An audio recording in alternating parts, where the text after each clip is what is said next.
السلام عليكم أحبابي. اليوم تعالوا تعلموا معنا كيف نسوي الدقة. طعمها لذيذ ومرة حلو، طريقة سهلة. تعالوا نشوف المكونات. راح نحتاج لطبخة الدقة مع البطاط.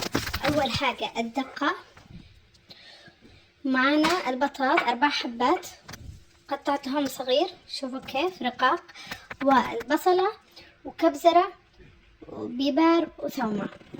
راح نبدأ في الاير فراير. راح نصلح البطاط،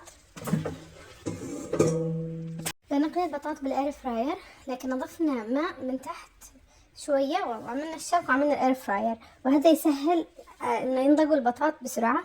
بنخليهم نص نضجة. والآن بعد ما حطينا البطاط بالاير فراير حطينا الدقة على النار، دققناها علشان نغسلها، وأضفنا البهارات عندنا بابريكا وثومة وكمون وفلفل وملح، ونخلط. نضف البهار ونخلط على النار، نختبر بالتخليط.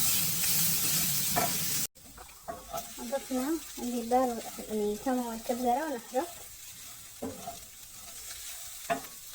أضفنا الآن البطاط، بيكون ناقص ملح بنزيد ملح. نستمر بالتحريك حتى البطاط ياخذ طعم الدقة. ممكن الآن خلاص بآخر خطوة ممكن تضيفوا طماطم اللي تحبوا يرطبها، بس أول ما تضيفوا الطماطم ما تحطوها على النار، تطفوا عليه، تقطعوا طماطم وتحطوها، بس أنا بحبها كذا وخلاص.